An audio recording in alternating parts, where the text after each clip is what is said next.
I think it's really interesting on Haaland, Nedum, what you were saying about the chance conversion, the big chances missed. Every striker will miss. Nobody has a 100% record. It's impossible.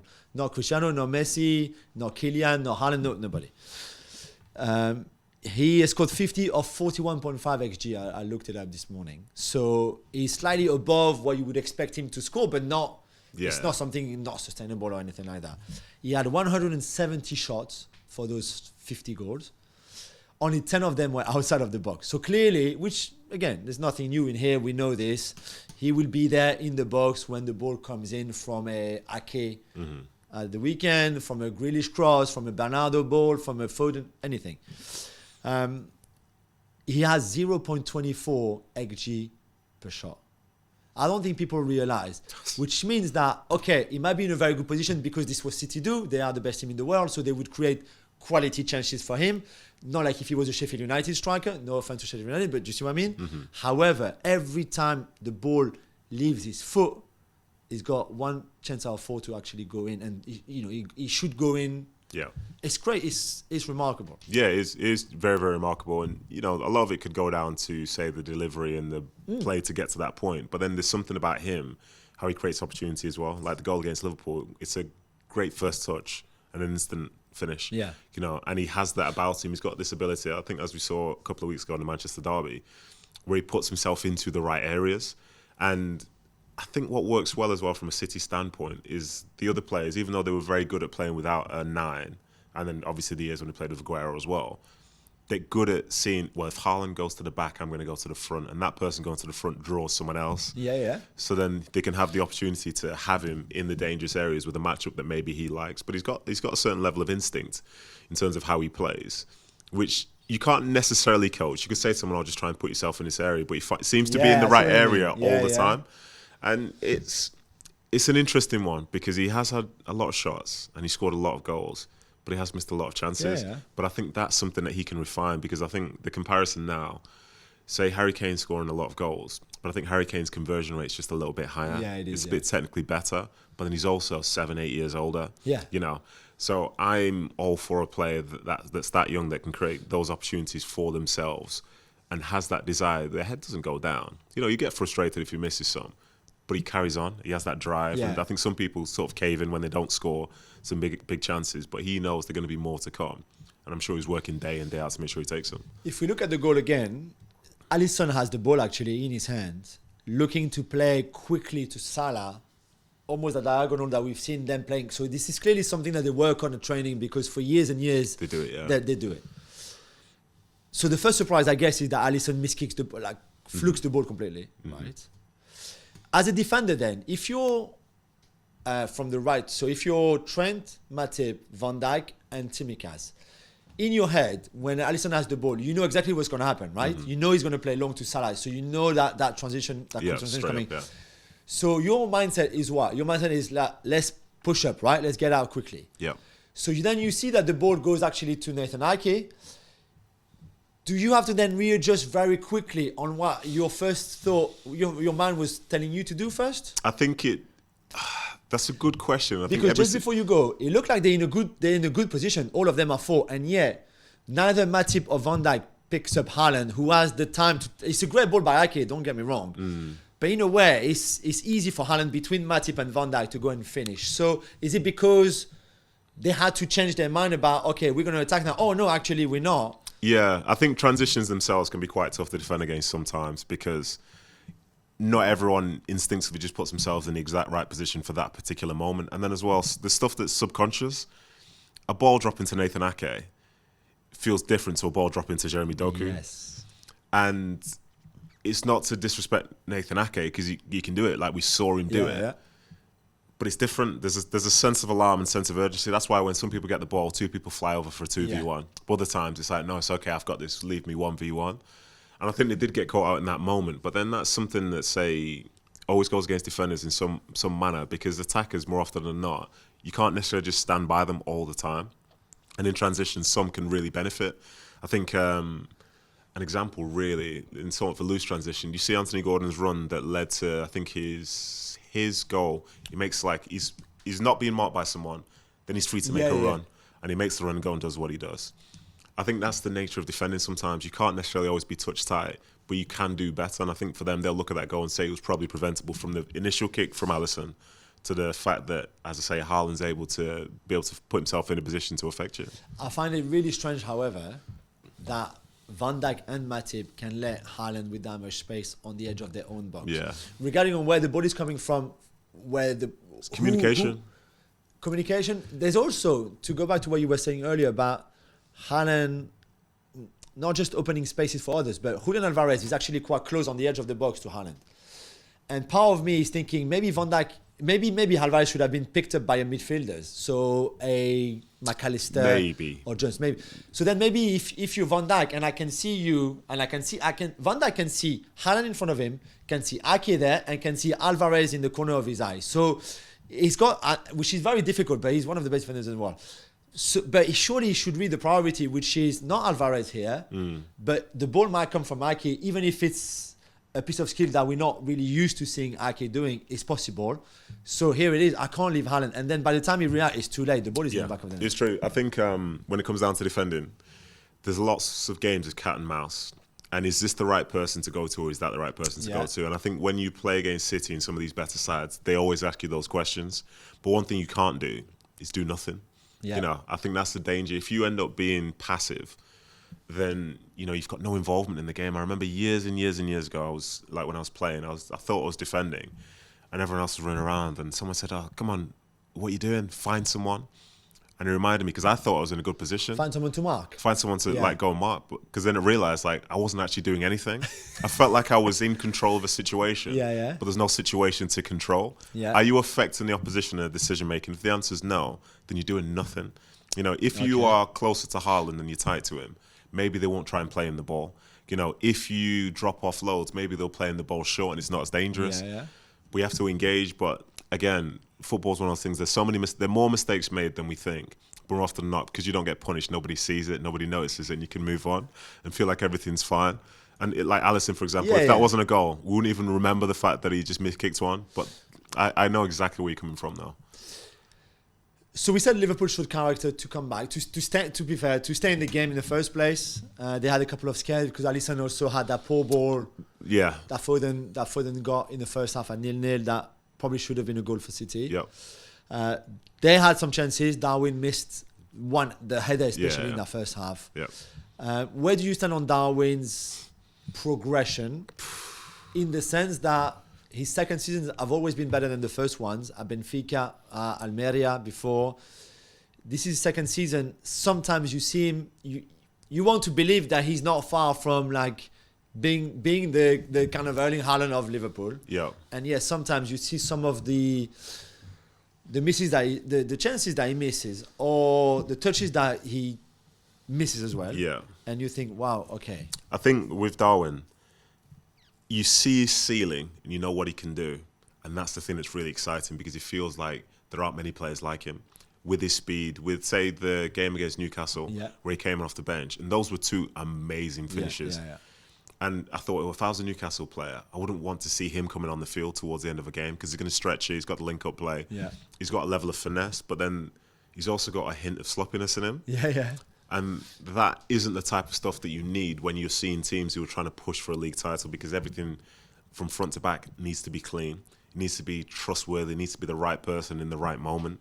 Because if this ball goes into you, you have to control it. Because if you don't, then it's a counter-attack, and the team you're playing against, they'll punish it.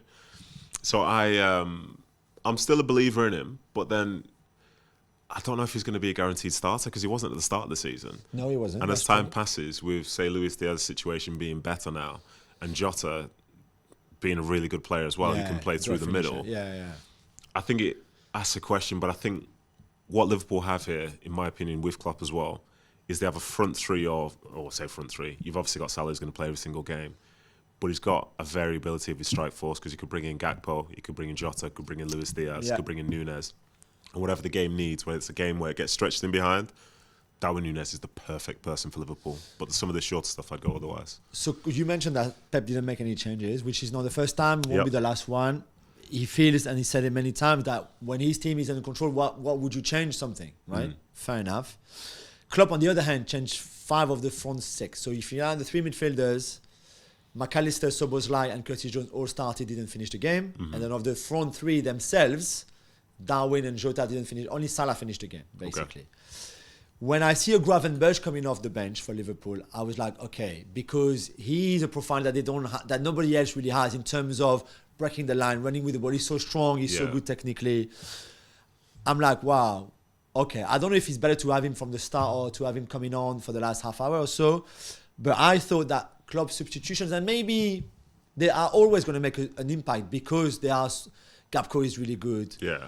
Luis Diaz is really good. So all those players are going to bring you something because they are so good. Yeah. However, I thought his substitutions really made a difference in the last half hour of the game. Yeah, I think that's fair. And when you're bringing on the likes of Gravenberch and you're bringing on Luis Diaz, these people who have high energy, who can, as you say, run with the ball. And when it's the last stages of a game, you don't want people who are coming on the field to play against, who can run at you when you're tired now, because your decision-making, your ability to make those runs is far more diminished. I think if someone's coming onto the field that's, say, more passive, more of a ball player, you can sort of deal with that in some ways. But when someone will literally take it, see the space and run into it, there's a reason why I say so many goals are scored in the latter parts of games. Because, I say there's an element of tiredness there, which wasn't there early on in the game.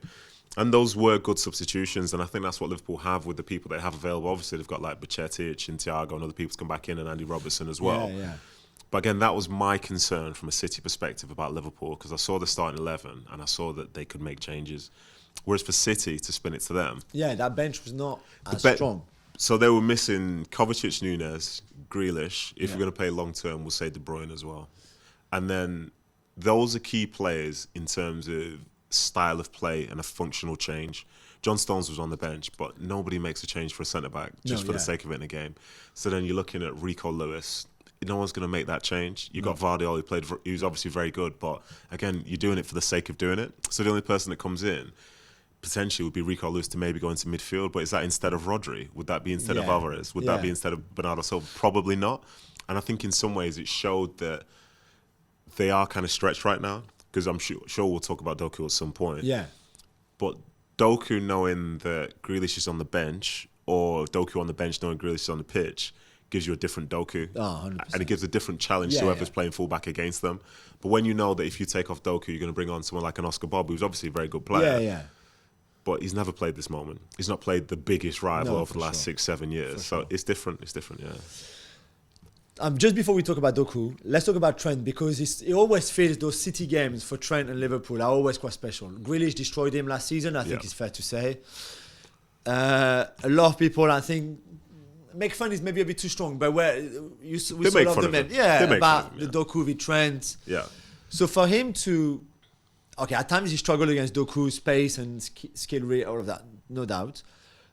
But the impact, and we will talk about Doku, in a way, the impact that Doku had directly on the game was okay from a Trent point of view. It's not like he scored 3 goals and gave 3 assists. Yeah. And then Trent obviously popped up to score the goal to make it 1-1. A goal that I think is a disappointing one to concede from City, we mentioned it. Yeah. 1, because of the area where it comes from, where you have the most density of players. 2, because I think you can see him coming in for Salah to just lay the ball square. And then the celebration obviously is the celebration of Yeah, that's Trent Alexander-Arnold, because it's weird, because why do we call him Trent like we all know him? You know what I mean? That gets me a little bit. Sometimes, I say Julien, Erling. Oh, go away. Yeah, sometimes you do. I don't even know the guy. But yeah, but for me, it's like all across the board then. Okay. I'm going to call everyone by first names. You know what I mean? Okay, tell me the rule again for this show. Just do whatever you want. Okay. Do whatever you want. This is your show. I'm merely just a. Okay, so sorry, Trent Alexander-Arnold. He's one of those players where his attacking potential is far greater than his defensive potential. Yeah. So as a consequence, if he's got good attacking outputs, then his defensive side of things can be skipped over. Yeah. And I think in that goal, it's a great touch, great finish. Obviously, City could have protected that area a bit better, but that's his moment. That's not just like Liverpool scoring, that's the Liverpudlian in Liverpool who's gone head-to-head with City across all these years. Like all those years that we talk about City and Liverpool, he's been there for it. Yeah. You look all around the rest of the side, it's not necessarily been the same. He doesn't know any other rivalry for sure. That's him. Yeah. That is him. And for him to score that end, and he didn't even run to his own fans, he went to the City fans with a finger. Yeah. I think there was like some promo for something that came out yesterday in relation to the celebration. Yes. But he always has that potential. And you hope if you don't like him, you hope that he just doesn't have that outcome. And overall this season, he's not been fantastic with that. But he stepped up in a big moment. It's a goal that he'll remember, goal that those fans will remember. And then it sort of negates the fact that, at times Doku could twist him or anyone could twist him.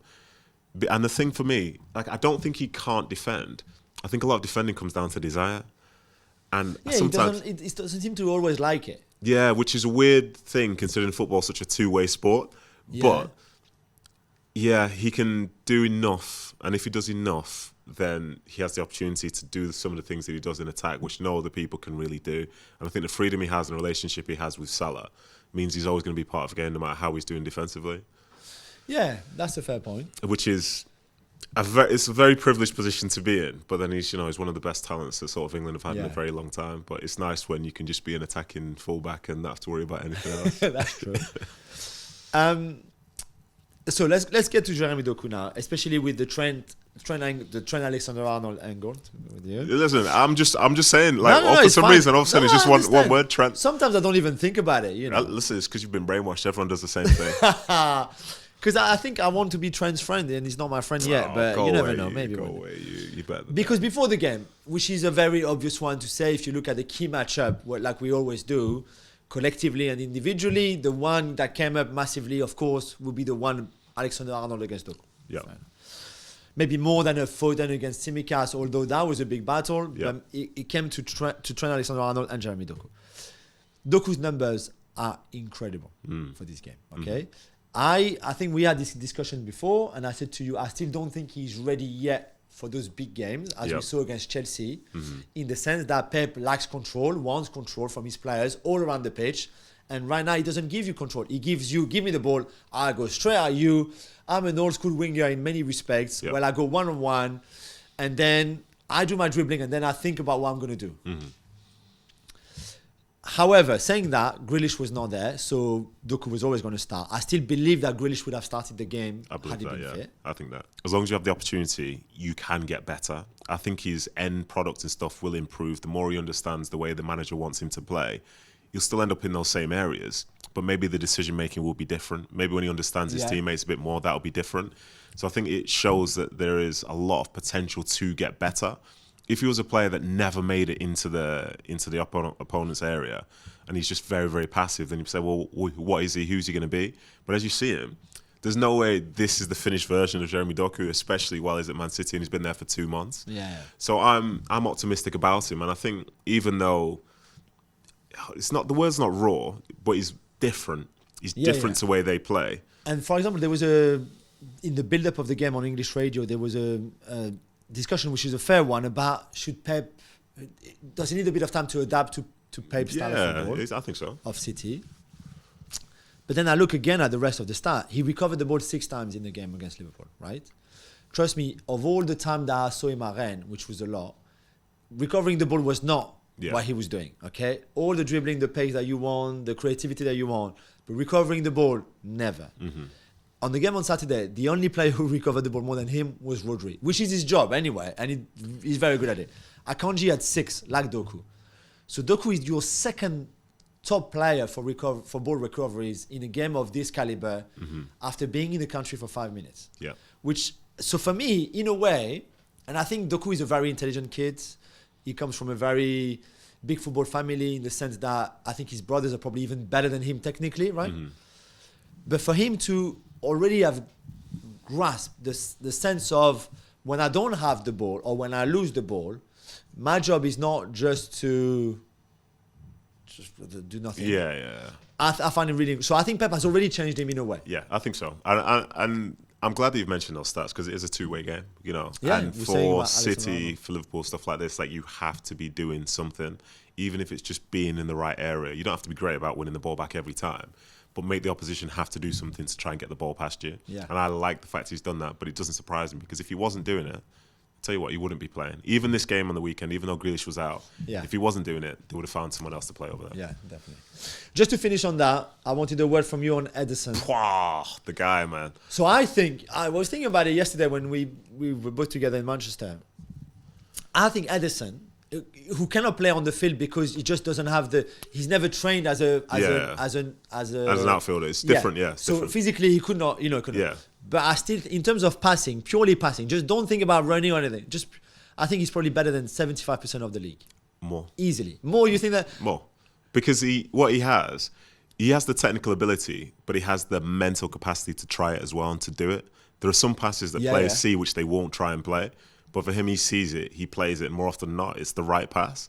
He's not flustered by the way that the pitch looks. He is essentially, and we've said this for so many years, but he's essentially like a quarterback. Because he surveys the field and he sees the right option, and he'll do it when he's ready. He won't be rushed. You can try and rush him. He's not rushed. Yeah, he's calm. Definitely. And I think it poses a question for the opposition, because from years and years ago, you always wanted to go and press the goalkeeper. But when the goalkeeper has the technical ability, the confidence, and the vision to play a good pass, why would you go and press him? Because all he's going to do is just going to break down your team's press. And for Liverpool's press, which is one of the best press in European football, he undid it completely on Saturday. There's one ball, if you remember, just before the break for Alvarez that literally like takes out 6 Liverpool players. Do you see the one I mean? By the flow, and then Alvarez turns. It's the shot that Foden, I think, has saved. Which gets saved by Ederson. Yeah, it's so valuable, right? In today's football. You say in today's football, not every goalkeeper will attempt it. Not every goalkeeper will be able to. But when you have a goalkeeper that will attempt to do stuff like that, there's a reason why Alvarez can stay where he stays, because he knows there's a chance the ball will come to him. But if it gets rolled back to someone who's never going to get it to you, you wouldn't stand there anymore.